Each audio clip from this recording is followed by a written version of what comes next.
국가가 반성해야 합니다. 이것은 오늘 200만 대학생들이 무거운 짐을 지고 있지만 또 1200만 후보들이 짐을 지고 있지만 그 짐은 사실 역대 정권이 정치의 실패, 정책의 실패로 만들어낸 짐입니다. 구체적으로는 1989년 노태우 정부 때 등록금 자유화 정책의 발표, 그리고 1993년 세계화 선언 직후에 발표된 1995년 대학 정원 자율화와 자율화 정책의 전면화, 이걸 통해서 대학 숫자가 100개에서 350개로 3배 반이 늘어났고 대학생 숫자가 50만에서 200만으로 4배가 늘어나 버렸습니다. 이 과정에서 질은 떨어지고 값은 올라갔습니다. 등록금은. 최근에 인사이드 잡이라는 영화가 2대 영화관 대학로에서 상영되고 있는데 세계를 혼란과 위험성으로 빠뜨린 2008년 금융위기의 주범이 백악관과 금융관료 그리고 탐욕에 젖은 월가 그리고 경제 학자들이 문제가 많은데요. 맞아요. 이 기득권 동맹의 감옥에 빚은 참극이면서 동시에 어떻게 이분들이 규제 완화, 금융 규제 완화 자유화를 밀어붙였는가를 소상하게 평론하고 입증하고 있는데요. 등록금 문제에도 바로 이 같은 세계화, 자유화, 민영화, 규제 완화 이런 흐름과 궤도를 같이 합니다. 부분별하게 이런 사조의 수용과 또 정책의 실패가 오늘의 고통으로 만들어졌다 하는 데서 국가의 반성, 정치의 반성을 선행해야 한다.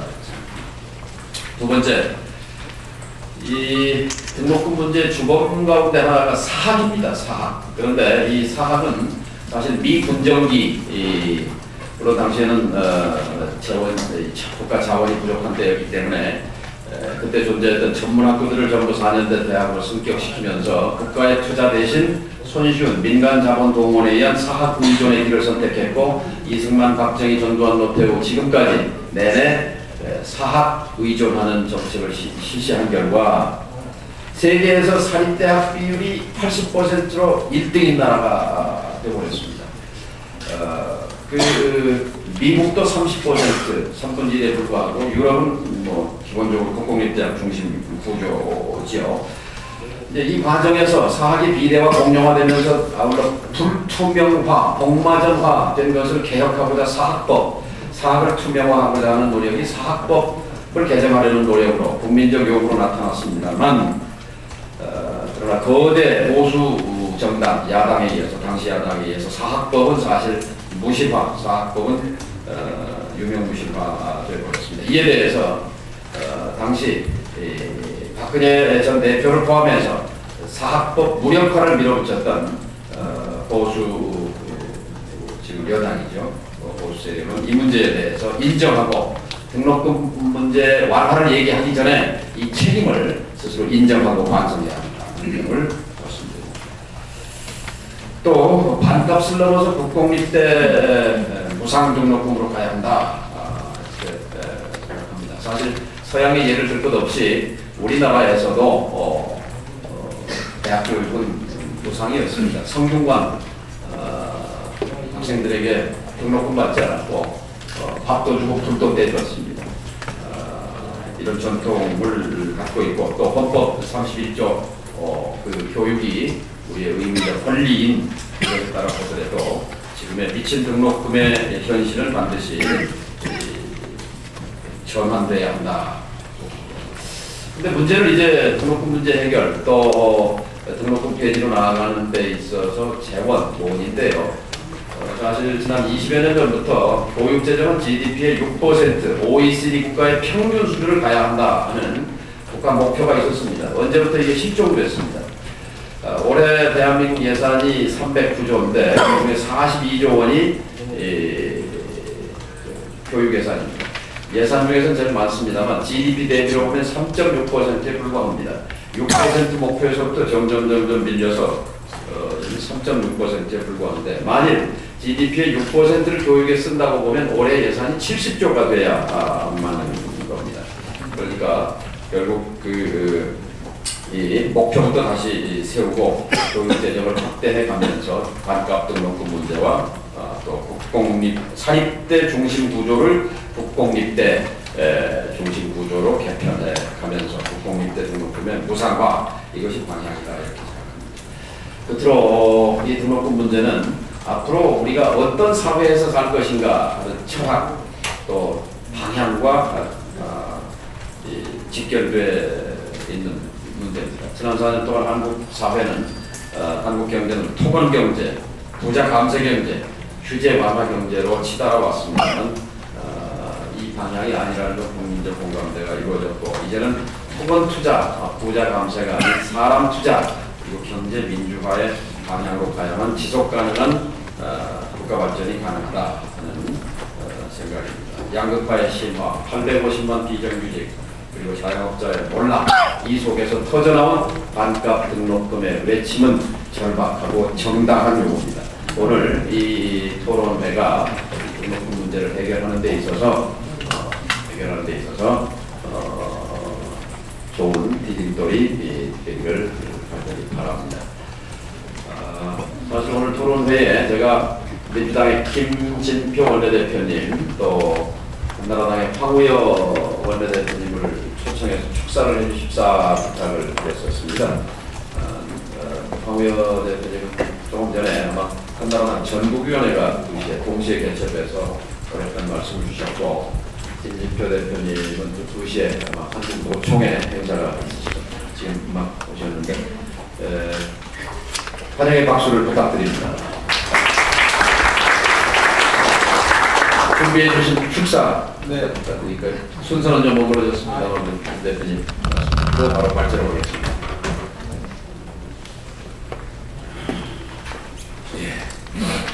우리 이제 등록금 문제가 가장 시급한 민생 현안이 되고 있습니다.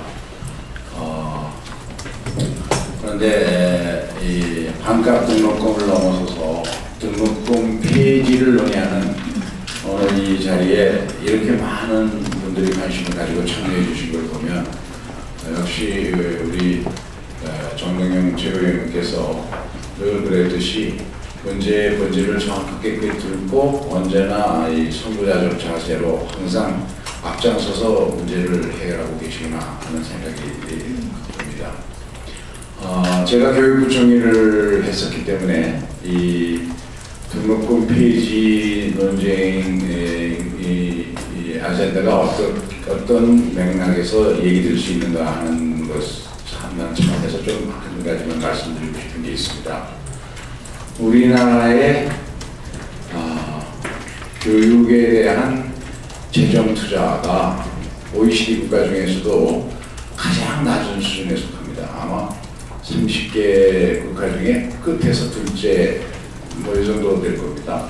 그리고 고등교육, 대학에 대한 재정 지원은 제 기억으로는 가장 낮습니다. 꼴찌입니다.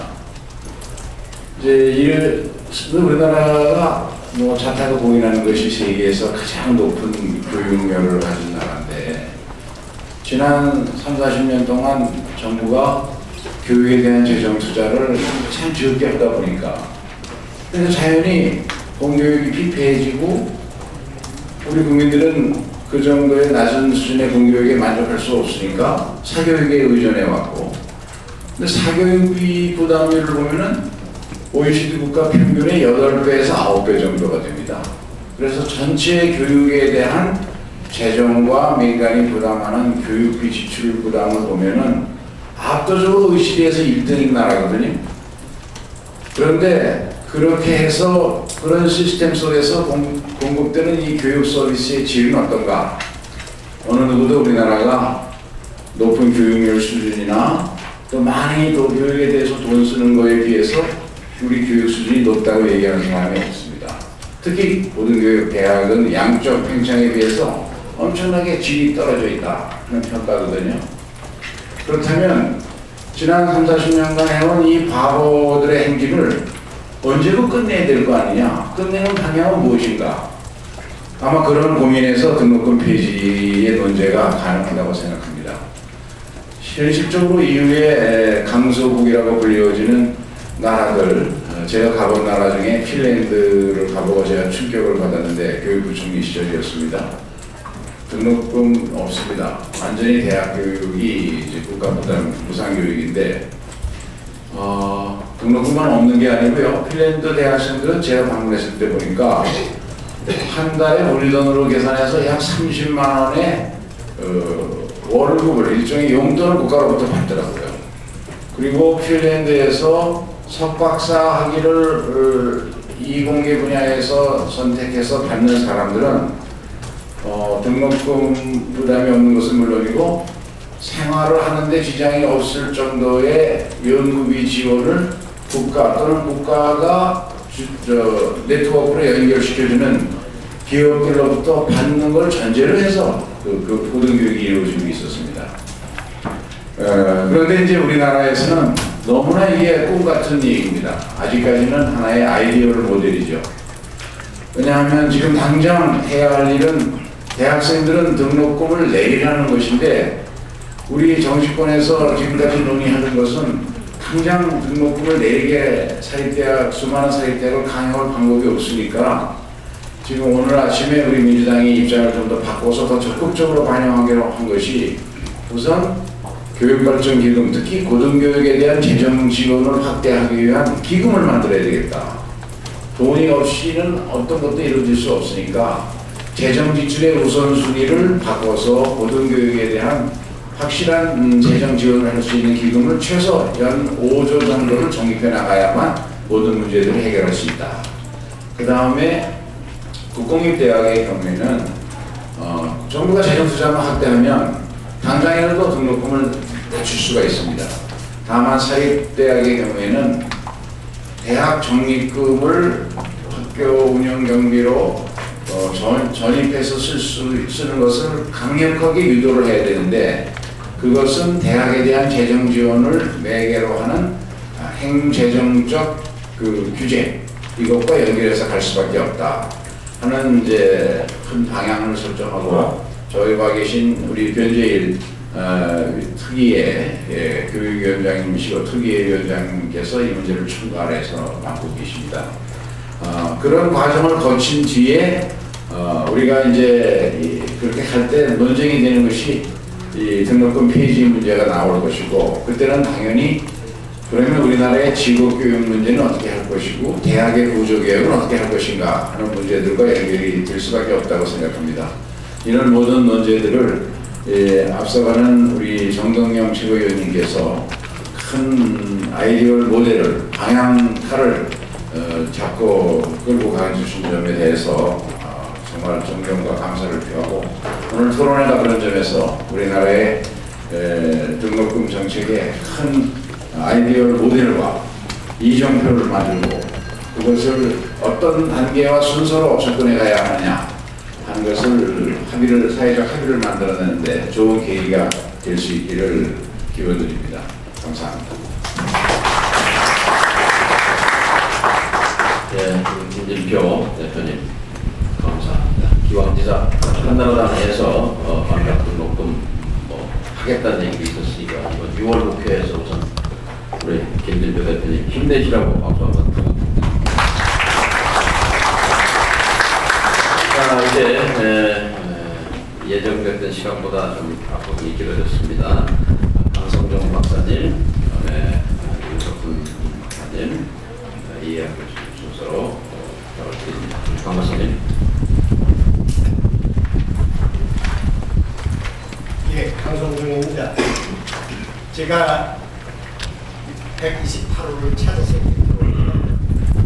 무슨 생각이 있다고 하면 매사추세츠 하이웨이 128 아시죠? 오늘 드라이브 해보면 아메리카스 테크놀로지 하이웨이라는 컴퍼니 있습니다. 루트 128은 미국의 기술 고속도로라고